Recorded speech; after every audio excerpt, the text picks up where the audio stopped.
50th birthday, 60th birthday.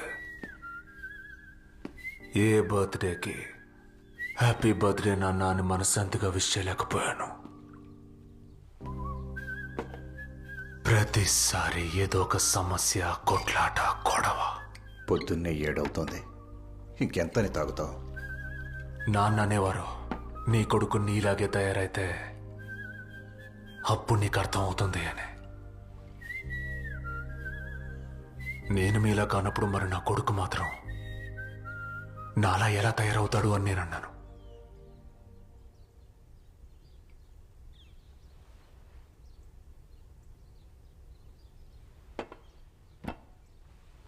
ఒక రాజు ఉండేవాడు.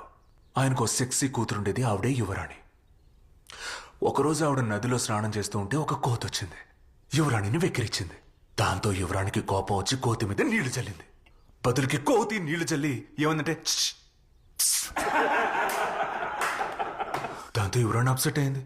Obviously యువరాణి రాజు దగ్గరికి వెళ్ళి, నాన్న నది ఒడ్డునో టాక్సిక్ కోతి నన్ను వెక్కిరిస్తోంది అంటోంది అంది.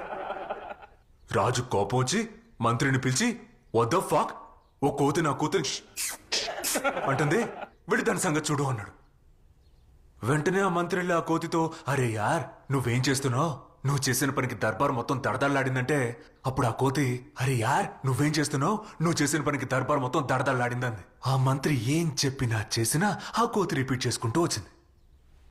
మంత్రి పిచ్చ కన్ఫ్యూజ్ అయిపోయాడు. ఆలోచించగా ఐడియా. అప్పుడు 2 కత్తులు తెప్పించాడు. ఒకటి నిజమైంది, ఇంకోటి నకిలీది. నకిలీ తన దగ్గర ఉంచుకొని నిజమైన కత్తిని కోతికి సిరేశాడు.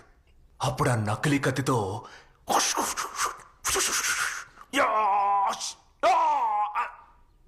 చచ్చిపోయినట్టు యాక్టింగ్ చేశాడు. అది చూసిన ఆ కోతి ఆ నిజమైన కత్తిని తీసుకొని